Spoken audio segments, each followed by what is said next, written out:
who knows what'll be edited in and out. And I know they're still looking for sponsors for it. So this is for Clown Motel 3. So if you want to sponsor, or even, I don't know if those spots are still available, but like if you want to be killed by me, I would recommend. I'm promoting me now, so because I want to be in it. I can't act. I can barely speak, but I definitely can't act, and I've never claimed to or anything like that. That's why I was really shocked, and I was like, oh gosh, I hope my lines turned out pretty good.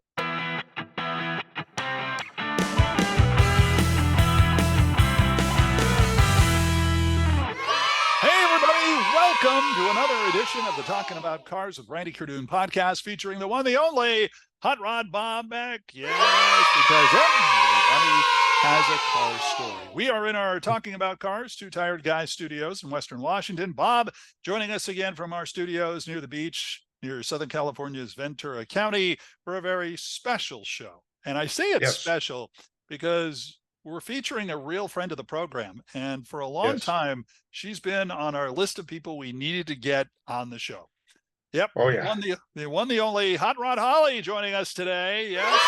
She is the princess of horsepower and cool rides in the San Diego and LA areas, considered a real automotive influencer, and walks the walk right up to what's in her garage, like what's over my shoulder here. That's her truck. We're going to have more with Holly as she explains what's going on. And you can see Bob has Holly right over his shoulder. Yes. You know, you probably got the better deal on that. I don't know as far as what's over his shoulder. Yes. Let's welcome our guest. You know her, you love her. You've seen her at shows if you're in Southern California. And there she is, ladies and gentlemen. The one, the only Hot Rod Holly, right here on the Talking About Cars podcast with me, Randy Kerdoon. And you know who that guy is, Hot Rod Bob Beck. Again, amazing. Thanks for joining us, Holly. You've been the happy wanderer of the classic car set, and it's been a busy summer for you and your frequent flyer mileage. Where exactly are you today? I am in Florida. I flew into Tampa, so now I'm not exactly sure. Probably 11:30, someplace in Florida. 4 hours out of 3 hours out of Tampa, I guess. I'm not sure. Okay. Two crocodiles from the map. Yeah, 2 crocodiles away. You're right. You're fine. Yeah. She's lost in Tampa. All right. Well, very good. We have a general idea where to send the APB when you're missing. It'll be fun. I would check on my phone location. I don't want to mess anything else up. Don't touch the phone. I know. I see. All right. Well, you've been traveling around a lot, but before we get into your travels, I thought it'd be interesting for people who are not familiar with you, is basically how classic cars got on your radar. How long ago? What was it that one day made you go, wow, look at this, and why do I want to be a part of this? You know, honestly, I just always remember watching movies and loving the classic cars. I had a love for them since I was really young. It wasn't a family thing. My dad had some cool cars over the years, but they were also somewhat of the era. You know, I was about 13, 14 years old, and I used to work at my family had a business. I worked at their shop, and I would think, you know, I would try and plan on how many hours I could work and how much money I could save to buy my first car. And at that time, my dream car was a 55 through 7 T-Bird. And those were about 14,000 around that time. So I never ended up with that. My first car was a 64 T-Bird. And I actually was like 20 when I got it. So far cry from what I initially dreamed of having, but what was the name of that show? The one that had Dan Tana on it, and Vegas. Did you ever watch Vegas, where the guy drove around in a red 57 T-Bird? You know, I vaguely remember that one. Yeah. I mean, we all know the Suzanne Summers and American Graffiti.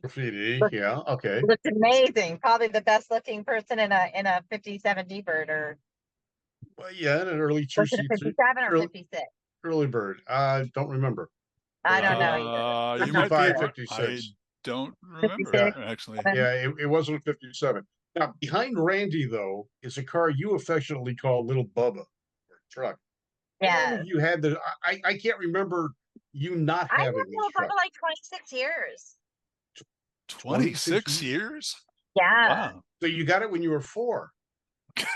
Exactly. I mean, yes, yes. Way to go, Bob. Here you think Okay. I'm 30. Wow. So I'm a So little slow right now. I had to sit and get that in my head. So yeah. yeah, so because I don't remember you ever having anything different. And as long as I've known you, we've known each other going on We've 15 known each years other at a the long moment. time. Yeah, I mean, the picture in the background for me was at the Dr. George show in Indian Wells. And that was 14, 15 years ago, at least. I'm trying to think. Oh gosh, I can't remember. Yeah, Oh, but that's the picture you have up behind you. behind me, yes. Yeah, that was the Yeah. Dr. George show put on by Oh, that was quite some Palm time Springs Cruise. ago. Yeah, Palm Springs Yes, Cruising I Association. remember. Yeah. that's So when that, Bob had facial hair. Wait, no, you yes, still do. I Never still mind. do. It just, just not as much. Yeah. Oh, okay. Yeah, I get it. That might So look like Cat Stevens or Welcome Back Carter. Yes. I can show you the Welcome Back Connor picture, but that's a whole different story. Yeah. oh That make yeah. Do I my want to hair know this? and yeah, my hair and your hair curliness, not the same, kid. Yeah, I just had to spritz myself and make myself look presentable. Oh, Uh, you look presentable. Believe me, yes, you look spritzing your incredibly. hair. Yeah, spritzing your No, hair doesn't change anything, kid. no. Yeah. So let's talk about the truck then. And did you have something like that in mind when you were looking for a truck, or did No, that I just kind wasn't. of? I honestly wasn't even looking for a truck. Like I said, my first car was a 64 T-Bird. Over the years, I've had different vehicles. I had a second 64 T-Bird at the time. Oh, okay. So with trucks, I actually bought and sold the shell of a 53. Reason why I sold it is because I just never got it together. So I had to flip it. So I saw a little 63 fleet side short bed truck up the street from my house for sale. And I thought it was adorable. I had bought it and I had a 64 T-Bird, my second one at the time, and then like an 85 Cadillac, that I picked up at an auction. But so I had 3 vehicles and I had wanted to get rid of the Cadillac and the Thunderbird, but this guy kept pounding me about my truck. And anyway, I ended up selling everything from out from underneath myself and I didn't have anything. And I was actually looking for another car. I was not looking for a truck. Oh yeah, because I had a 60 Chevy pickup too prior to that I just never we never bonded. So yeah, I went around. This was the days of the auto traders, black fingers, taking people on their word, going up and looking at stuff and having it being completely opposite of what they told you. So from San Diego, I did a lot of driving up to LA, and every time I got there, nothing was what they had said. So my truck, when I got it, it was not what I was looking for, but a friend told me about it and honestly was the best thing out there at the time. So I needed a vehicle. Like I said, I had sold all 3 of them out from underneath me. And so I didn't have a vehicle of my own at the time. Yeah, it sounds like so for those of you who don't remember way back then when they used to have the books and all that, it's basically the non-computerized version of Facebook Marketplace, because you could still go on Facebook Marketplace and it says, oh, this car's great and it looks like this, and then you get there and it's like, I'm sorry, I wanted this car. What is this? That kind of thing. Yeah. That still happens. That just happened to my mechanic literally just the other day over the weekend. Oh, really? Oh Yeah. yeah, that's just the other day. See, so it doesn't matter. It's just a little more computerized nowadays, a little more digital, Yeah. non-digital Yeah. version of that. And So pictures, I mean, basically, you ask for pictures of all the sides. It's a little bit harder to hide stuff than black and white. did you also Yeah. have a 60 Cadillac? I did have a 60 Coupe de Ville. It was pink. I bought it off of a woman. I got word about that vehicle. And if you know San Diego, it was down there off Ocean View. I used to volunteer at the girls club, the Boys and Girls Club. It was the only girls club left. And I used to volunteer down there. And one of the women I had known from there told me about it. So yeah, so I bought her down in not the best area, but so I bought that car off of a woman. It was a one owner. I had it for a year. some older gentleman was on his way to the store to get his lotto ticket. It was Christmas Eve and clocked it. So, Oh my God. yeah, it was a lot of car. Her name was Sister Jackson. So that was the woman's mother's name, or what they called her. Right. It was a lot of car. It was a cool car, though. I would have loved to have had it today. When That's we first met, you had the El Camino. You had Yes. there was another car and Little Bubba. I don't remember what When that you third first vehicle was. met me, I had Stripe. That was my 72 El Camino. Right. Um, but later on, I had, and I wasn't looking for that either. It was just another El Camino came up because it was a 71 and it was same body style, but it was a true 454 Super Sport car. That's the one I Had a lot of remember. rust, but Ding! that was Yeah. that is you know, we always say, oh, I missed that car. I wish I didn't sell that car. Most everything you could replace. I don't think I'd be able to get my hands on. I don't think financially. I mean, like I said, it did have a lot of rust. So, but that was muscles. That was my El Camino, and that's one I really truly miss. Another reason why I missed that car too. I always say my love is greater than my knowledge. I have rebuilt the motors on both my El Caminos with my mechanic. So your pickup truck, Bubba, behind me, you did a little bit of creativity. That's Lil Bubba. Little Little Bubba, excuse me. You did a little creativity with the back of the tailgate, and you spelled Chevrolet differently, which of course this is something you always talk about. I don't know if you were in an article in the Wall Street Journal, and that was kind of interesting. You guys have a chance and you subscribe to the Wall Street Journal, look it up. If not, you could still go to the Wall Street Journal page, get the article, and if you don't want to sign up, you can listen to somebody say the first few paragraphs of the article. And the interesting thing about that is, and I don't know if you've ever done this, Holly, but it says here, it was done with an AI voice, which is a nice AI voice, very clear. And then, but AI does not do puns very well. So when it tried to say what the back of your car said, because it basically says Chevrolet, because of the Hawaiian theme of the paint job, this one said, on the tailgate, the truck has the letter T in Chevrolet replaced with an I, so it's spelled Chevrolet to fit the Hawaiian theme. Yeah. that's how Chevrolet LEI became EI. So suddenly I'll have to try and find that. EIEIO, apparently, something yeah. along those lines. So with the truck, a guy named Mark Lewick did my artwork. How I ended up with that is my favorite part of the truck because I think it's so cute and so clever. But that was Mark Lewick. That was the artist's idea. So basically, I had met the artist through my mechanic Colin. Matter of fact, the artwork that was done on there initially on the sides was a birthday gift, from Colin. So that was very sweet of him. So I had been going to Hawaii a lot at the time with my old boss. She had friends there, so her and I would go. And when I was racking my brain trying to think of what I wanted to do with my truck, and of course, being a girl, I wanted to paint it pink. That year at Good Guys, like everybody had pink, and so it was like the real popular color. And so I had decided against painting it pink. I mean, everything was pink. So I waited and I did silver with a pink pearl, and I kept trying to think of what I wanted to do as graphics. And I thought, what about a Hawaiian lei? So that's how that came about. And I took Mark Lewick just a bunch of Hawaiian printed shirts and dresses and told him the colors and showed him the flowers and stuff. And he like, I see birds, I see foliage. And of course I just said, you're the artist, so you bring it to life. And he did. And when I first saw it, I was, like, and then I was thinking like, oh my God, I can't be seen in that, because it was so loud. And then my stomach dropped. So my emotions were really back and forth on it. So that was in 2005.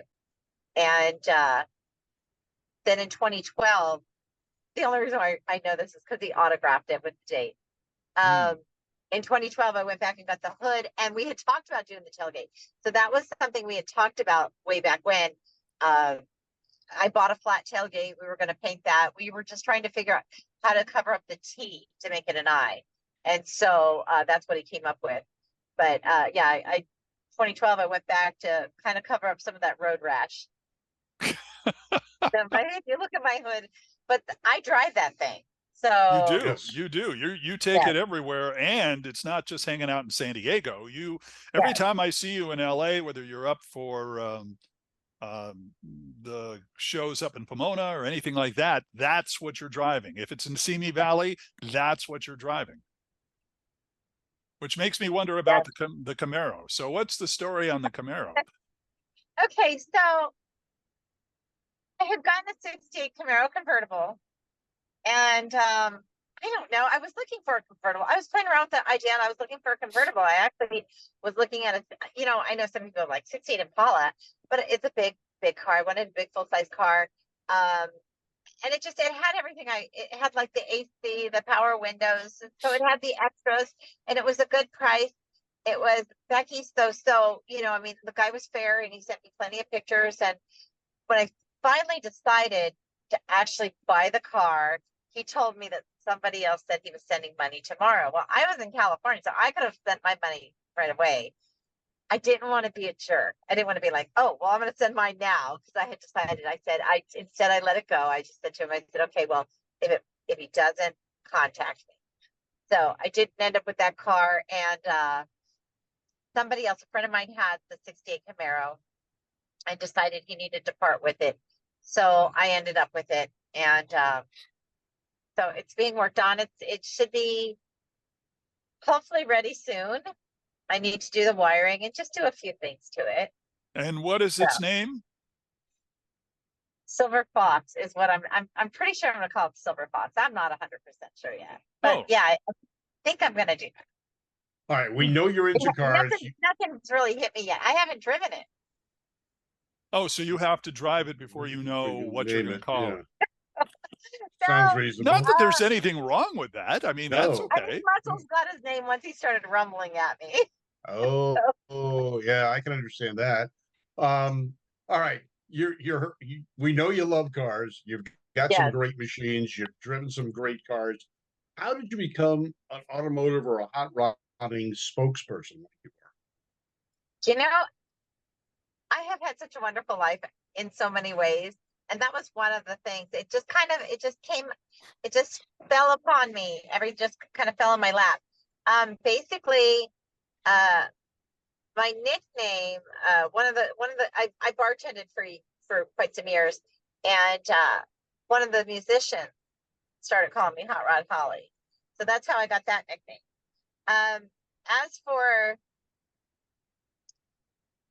As for other things that just kind of fell, Charger Steve, who's a car guy in San Diego here. Oh, here, I'm like here, like I'm there.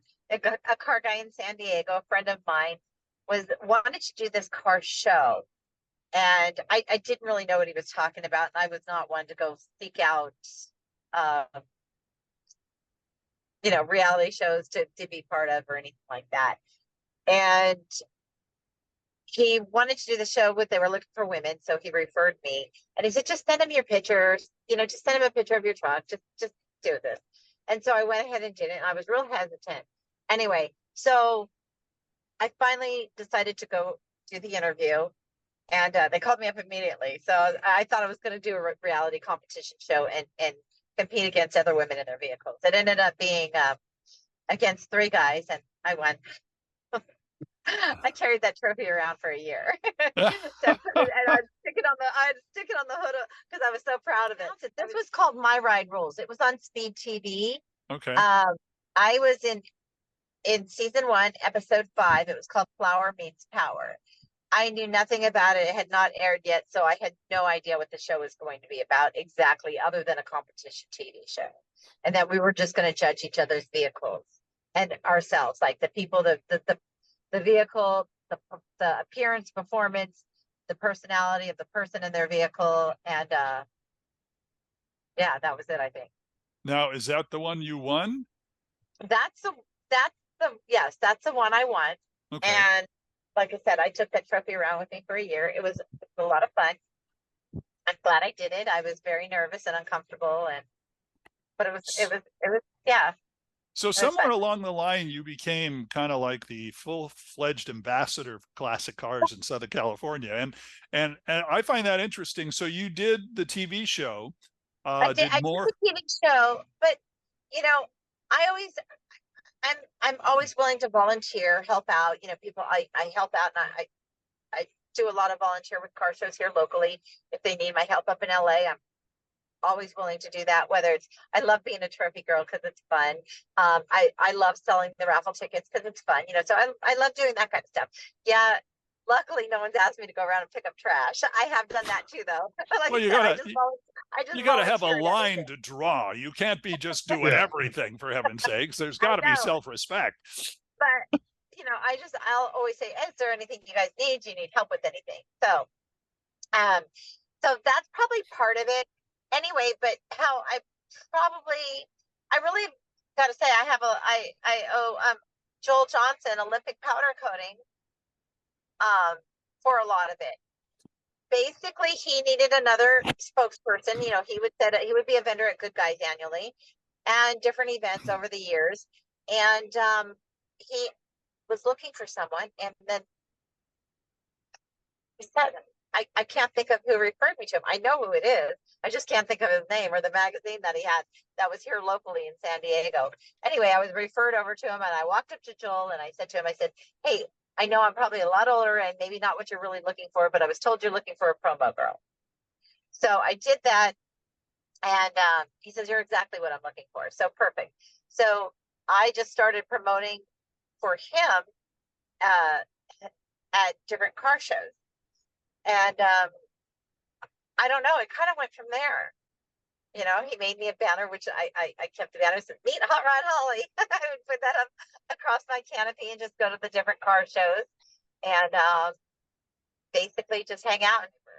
Yeah. Do you have Well, any idea how many miles you have on Lil Bubba?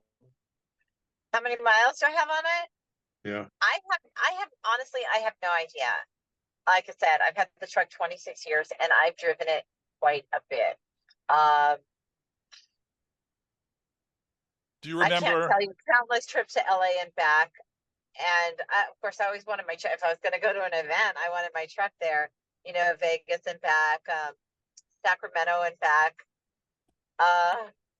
The furthest I've driven it was to Chicago and back, and that was for a Route 66 trip. So, and that was just a few years ago, a couple years ago. What was it like when you were in Vegas for that car? I think it was a toy show, and you had your own poster, basically, a picture of you with the poster and all that. I mean, that must have been pretty cool. I haven't been invited. I've done them a few years. I haven't been. You know, they have bigger guests than me, but that was actually another thing that just kind of fell in my lap, and I thought it was awesome. And they gave me the title Auto Influencer. So Okay. they actually had, that was Weekend of Wheels. It's a diecast convention and Hot Wheels diecast convention, and they even made a Little Bubba. So it's Remember that? Yeah. yeah, so it's a Hot Wheels Little Bubba. Mattel, I'm still working on with Mattel. I said they need to make a girl line starting with Little Bubba. I mean, it is the ultimate girly truck. I know I missed out on it when you had them. So when they go back into production, just let me know. I definitely need a Oh, couple. yeah. You know, I might be able to dig one up because I'm such a huge procrastinator that I was really lousy at getting them out to the people that wanted them. I had a list and everything. I'm just a procrastinator that way. So yeah, I might have something around for you, Bob. Oh, well, I make would it vote, two. yeah. Make Yeah, it so two. I was just there as you know, along with the other guests and Yeah. signing autographs and helping out with things. Hey, I still remember when we go back You to gave a me gas. different show.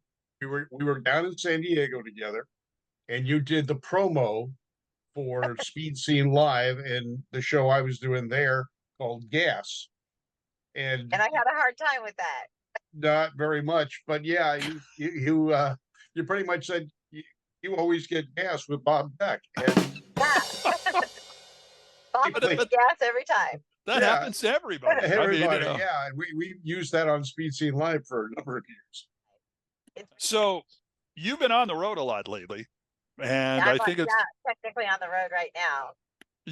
technically on the road right now. But I was going to say That's let's the beautiful scenery behind me. before we talk about your trip to the Netherlands and Sweden, I'm curious about the whole movie thing. You were in Nevada for some movie and you're walking around in clown outfits. And there's a movie called the Scary Clown Movie. And It's already called I'm The Clown- getting, The Clown Motel. So let me tell you. So, okay, how that came about is there is a Clown Motel in Tonopah, Nevada. I love cheesy roadside attractions. So obviously that's another reason why I drive my truck so much. And I want my truck to be there when I do these road trips. So keep an eye out for that. Hot Rod Holly sticker was here. I have several different ones out and about. So the Clown Motel is in Tonopah, Nevada. I had been wanting to do a road trip there and also to Rachel, Nevada, to the little alien cafe. Okay, so cheesy road stops. So anyway, I had been, whatever, I'm like Clown Motel, I've been wanting to do that. Then I had seen Clown Motel movie come out. I was like, oh my God, how fantastic is this, right? Cheesy, low budget, B movie. So I had been promoting it. Because I'm like, I just think this is great. The Clown Motel movie. How awesome is this? So I had been promoting it. I was so excited for this movie to come out. And I really liked one because it was fun. Anyway, and then I had met, I'm not really sure how this all fell about, but then I had met social media, the producer of the movie. And so for Clown Motel 2, they had, I don't really know how. There's going to be a 2?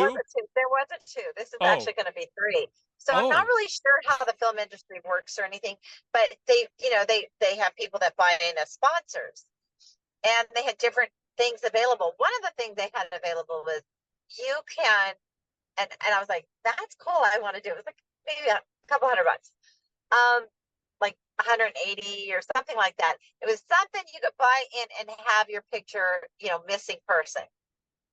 Okay. And I was like, I want to do that. so I had sent in to be a missing person in Clown Motel 2. Anyway, when I watched it, I didn't really like it as much as one. Now that I've met some of the actors and stuff, that I think I'll enjoy watching it again. But anyway, I did not see myself in there, so I contacted Joseph. I was like, "Hey, look, I didn't see me in there. Someone to see me." I put on my Moon Eye shirt. I got permission from Chico, and I sent in a picture of me in my Moon Eye shirt. Say missing, killed, whatever, missing in the last scene in the desert, whatever it was supposed to be. Anyway, and he goes, "Well, tell you what, why don't you come out to the movie? We're filming. Why don't you come out in August, or was it August?" He said it was like a year ago or mid-year. And so I thought maybe he just wanted me to come out, maybe do some social media, and because I was promoting it. And so then he asked me if I had any clown attire or whatever to get a clown outfit. And I was like, okay, cool. Then I thought, okay, he's just going to have me walking around in the movie, just as a filler, just to make it look like more killer clowns out there, just to be one of the extra killer clowns. Anyway, they gave me 3 lines and a killing scene. So I don't know. Yeah, who knows what'll be edited in and out. And I know they're still looking for sponsors for it. So this is for Clown Motel 3. So if you want to sponsor, or even, I don't know if those spots are still available, but like if you want to be killed by me, I would recommend. I'm promoting me now, so because I want to be in it. I can't act. I could barely speak, but I definitely can't act. And I've never claimed to or anything like that. That's why I was really shocked. And I was like, oh gosh, I hope my lines turned out pretty good. Bob, it was a little bit easier to speak with like the wig and the makeup. So I feel like, this is a first, Bob. This is a first. Volunteering. I'm I volunteering. Well, I don't know what they're selling the spots for, but I think you should, because that's how, a lot, I guess that certain movies they do. I think it's a fundraiser, isn't it? Isn't it kind of a fundraiser? Basically, yeah. Yeah. So is there any better way to raise money and, get killed in the scene by Me? I don't know. Like I said, I don't know if it's still available. I was going to reach out and ask him about it. Well, Yeah. Holly, So- we'll have to wear our Moon Eye shirts together. Yeah. That's what I should have seen if I could have been a Moon-Eyed Clown. Yeah, another edition of Who Wore It Better. Yeah. Bob, I seem to win every time. You do. I don't understand. Well, yeah, I do. I do. Uh, I understand completely. Yeah. I don't know anyone who doesn't understand. Yeah. No, it's the first time on this show, Bob. I think we've set a absolute first. First time on the Yeah. show, we've talked about offering to kill somebody just to get into a movie. So we've never done that before. I think this is we're I'm boldly waiting for going. I'm waiting for the police department to knock on my door now. And we understand you're for hire. I go, yeah. I'm going to find out about that. I'm going to be posting it as soon as I find out. If he's Okay. still looking for parts, because I know they're doing more filming in November in Lancaster area. Lancaster? Lancaster, Yeah. California. Holly, Okay. you let me know. So not too and- far away. No, I'll be there. You just let me know. Yeah. Wow. Okay. I'll iron up my Moon Eye shirt and I'll be ready. All this to die on camera. See, Cinema Deck on the program.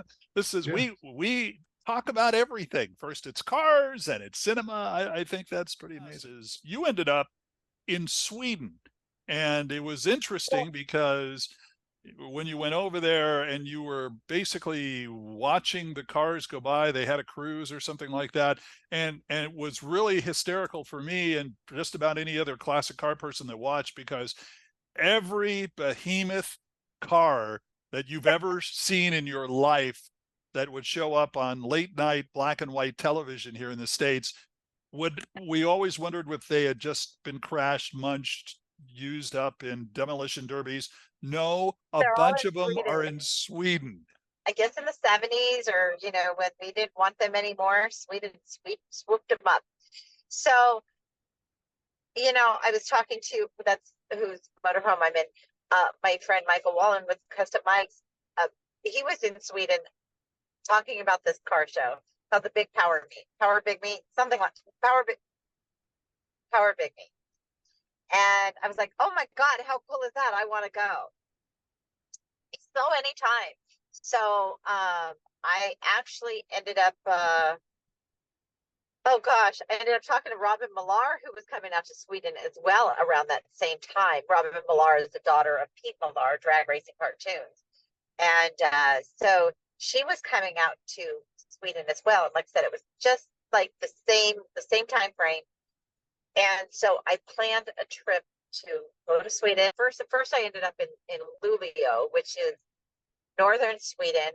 That was, I guess, north of Stockholm, or is how that ended up. And I was it's called Pete Dragway, home of the mosquitoes. I don't know, that the mosquito was their logo. The But mosquitoes. I had an amazing time. Okay. Huh? Yeah. The Yeah, I had an mosquitoes. amazing Okay. time. That was so much fun. Mosquitoes Bob, have you four definitely wheels. should go. I've been asked to a few times. You should. I just had such a blast. You guys would love it. Yeah, Robin's been trying to get me to go over for the last couple of years. We have a I couple think of friends, Jessica Yeah. and Jonas. Jessica and Eunice, and they're gonna be coming out here shortly. I think in October. Right. Oh, what Yeah, month is it? Don't In they usually come out for SEMA or something like that? They come Yeah. out for Hot Rod Reunion and Nitro Revival. Right. Yes. So they'll be here for a little while. And just to make sure, and I've told this story on the show before, but I used to have a 64 Dodge Polara, and I sold it. I bought another one, then ended up selling the other one, the first one, to a guy who shipped it to Sweden. And Oh, that's right. You were saying that. So I was supposed to be looking for it. And okay, so you found it, right? No, I'm just kidding. So they went ahead and sold it, and I kind of was asking the folks who we know from Sweden, and I said, is there a way to find out if that car's around? Because I've seen so many cool cars in Sweden that came from the US. And sure enough, he found it. And Oh, wow. he found it. They had rebuilt the engine. They had put a bunch of decals on it on the side, and it looked, and the way I found out it was actually mine was I was looking at it, and I had done some things, taken some parts off the old car and put it on the new car and then swapped it out. But the one thing I did not swap out was the Chrysler Performance West Plymouth style heart, that they used to have in the late 60s. And that was on all their advertising. It was kind of like a Plymouth's going to win you over this year. And it was a heart with a little devil's tail on the bottom of it. Well, when I was looking at the pictures that they found, I looked and I went, I'm not sure that, oh my God, it's it, because it was the Plymouth decal was right in the back window. And it awesome. just blew my mind. And I just thought, okay, that's interesting. So I wish I had known, because I would have done my best to taking a picture with it. And if we ever end up going out there, I'm sure going to start looking for it out there, because you never know. Wouldn't that be cool to reunite with a car that you used to own in like a different country? I mean, how great is that? Yeah, definitely. But your daily driver's not a big car. It kind of is. What is your daily driver? A 2013 Dodge Challenger, first and only new car I've ever owned, and it really is kind of a big car. Randy's got one. I've got a 2015. I've got a 2015, and it's believe it or not, it really isn't a big car compared to it's not a roomy car. Wait, it's not a roomy car by all means. No, but it's kind of a big car. Maybe when I walk around, well, my driveway's gonna slip anyway. But when I walk around it, I'm like, it's kind of a big car. Has anybody ever? Big, yeah. Has anybody ever sat in the back of your car? Very few people. Yeah. I have when I let my friend's husband, because we met up and drive to it, I let them sit in the front. My mother, who's tiny, I wasn't even gonna get that. I was, before my dad had passed, I was actually looking at the Charger and or something else, because I was saying, oh, I should get if I'm going to get a new car, I should get a car that, start taking my parents around places. And my dad's like, don't be silly. What do you want to do that for? And I was thinking of them, of course, and he passed not too long afterwards. So it wouldn't have really mattered anyways. It was just my tiny little mom and myself in the front. But yeah, so it's not an easy car to get in and out of. And then plus, I don't want anyone scuffing up my back seat. So of all the cars, and Bob and I always ask this of people on the show, we always talk about everybody has a list. Everybody has a list of cars that they want someday. I mean, obviously you have the Camaro, you have Bubba, Little Bubba, you have your Challenger. What is on your list of, let's say, one or two or more classic cars that you would like someday if you had a chance? What do you like enough to get? Well, I love the old Dodges. So, I mean, an old Dodge, I absolutely love them. I think it would be, I actually looked at one a while back. It was a coral two-tone one that I just kind of fell in love with. And I've shared it periodically over the years where I just, I'm like, oh, remember this car? And I just didn't end up with it because I think it would be a lot of headache finding parts and maybe maintenance for it. But I would say probably a 58 Impala. I absolutely love those cars. They're so beautiful. I love the 59 too, which coincidentally, I actually looked at a 59 before I bought my truck. It stalled on me though. It stalled on me and I didn't have anyone to look at it with me. And we had a little bit of a language barrier. His English wasn't very well and I don't speak Spanish. And so I was just really nervous about getting that car. So would have been a nice one to have right now. Oh yeah, cat's eyes, taillights. Yeah, but Little Bubba, that's you. Yeah. I know. Oh, and that, yeah, that's my lifer vehicle. So you in San Diego obviously are doing a lot of charity work. Tell us a little bit about what some of the stuff you do there. Well, I just did. I'm on the board of the San Diego Association of Car Clubs Council, and we just had our annual event. It's the greatest show on turf, and it certainly is. We just had that, and of course, I volunteer for that one annually. and I volunteer on the board. I would be, but I'll be on this road trip. I would be back there helping out with the Pontiac Club and the Cops and Rodders. So they merged their shows together for the last, I think, 10 years, I'm going to say. I'm not sure. Anyway, and that's the fall powwow. And that's something I would be volunteering with. Usually they ask, like, do I want to be the trophy girl or help sell raffle tickets? Because I'll walk around and push those tickets, the ticket sales, because it's all for good cause. So that everything's for charity. Anything, basically numerous car shows down here. I've been out of the loop probably for the last year, 2 years, because I've been so busy. But that's some of the things I do get. It's basically a volunteer job when I do Wednesday night, but that's fun. That's the El Cajon, the Cajon Classic Cruise, and it's Wednesday night. It's been going on for years, and Charger Steve has been running it. And he puts on an amazing, fun show, and he has trophy girls and models, and I'm one of the trophy girls and model. And basically, we just walk around and take pictures with the cars, and then help out with the award ceremony.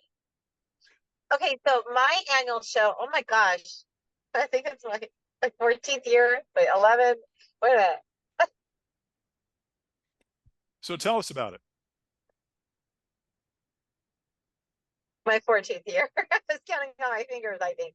So I started back in 2011, or was it 2012 was my first one?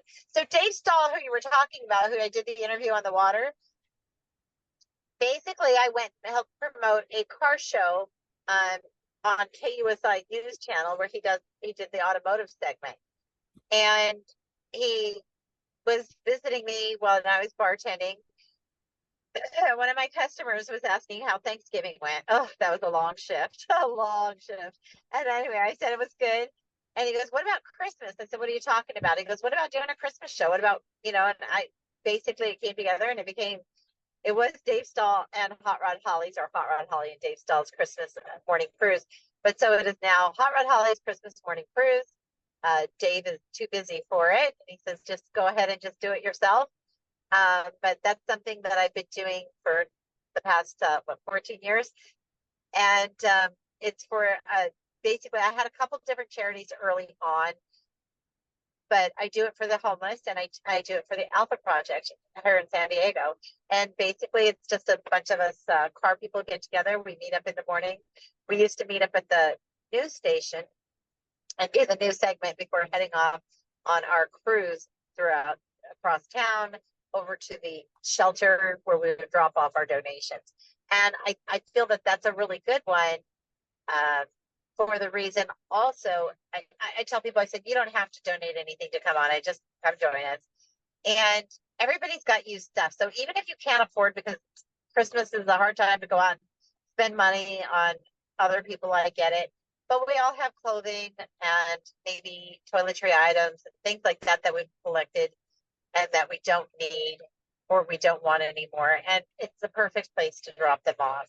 And you're still doing something really nice for someone on Christmas. And they're so grateful. There she is, the one, the only Hot Rod Holly, joining us on the podcast. And that'll wrap up the Where in the World is Hot Rod Holly Now edition of the Talking About Cars podcast. Florida. Yeah, I knew that, but you could be somewhere else tomorrow. If you guys like today's show, how about giving us a thumbs up on YouTube? Follow us on social media. Talking About Cars is on Facebook, Instagram, and X, even LinkedIn. We'll put it anywhere just about. Thanks to our guest, the one and only Hot Rod Holly Ansman, ladies and gentlemen, currently on the road. And of course, he's not on the road, but he soon will be, so get the hell off the freeways. Hot Rod Bob Beck in California. And of course, up here in the Pacific Northwest, our studios in Washington State.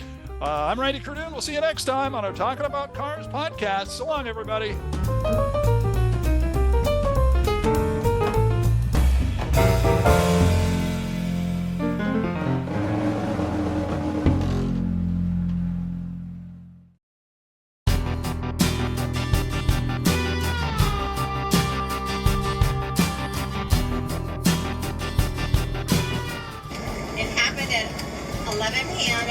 Around 11 p.m. at night, and they didn't even get tow service until like 6. So it was scary. I know that I had posted. You know what? I'm going to take the phone right now. I'm going to show you. This is Michael. Thank you for your fantastic driving and keeping us safe. So if you had seen my post, but okay, so we were rear-ended by an SUV that was pretty much, I'd say, totaled. The lady's lucky to be alive, in my opinion. I don't know. But anyway, at high speed, so it was quite the jolt. And if you saw my post, this is us being towed in a 90s Rockwood motorhome. Why the hell did I come on this road trip? I knew I should have came on. Excitement. I wanted the one to go. I wanted the one on the way there with all the car shows and stuff, the specifics. So anyway, hey, you went on the shenanigans for her willing. Oh, I know I did. We're in some deep shenanigans now. So you're gonna think I'm silly. We're driving along. I was goofing off and thanking everyone for their nice compliments of my bikini picture and feeling good. And we were going to the next destination, and bam, okay, disoriented, bam from the rear end. We were hit pretty hard, and we're out here, as you can see. It's an interstate that was pretty quiet at night. There wasn't much on there, and it was extremely dark. So after we were hit, I was pretty shook up still, and Michael, a previous firefighter EMT, and so his immediate response was to put it in reverse and go back. My immediate response was like, I started closing, which I should open this window. I started closing and locking all the windows in a panic mode, because I was thinking this is the beginning of every horror movie I ever saw. You know, where like the car is hit and then they are just disoriented to get out of your car, and a bunch of Leatherface, chainsaw, Jason wearing mask killers come and attack you. So, because he said that he saw some other lights back there, and I was like, no, don't. It's a ploy. They're going to kill us. So anyway, I'm laughing so hard because I'm laughing at myself. So anyway, I started locking all the windows and stuff like that. And then before I went into mode, and I realized, oh, I guess I should call 911.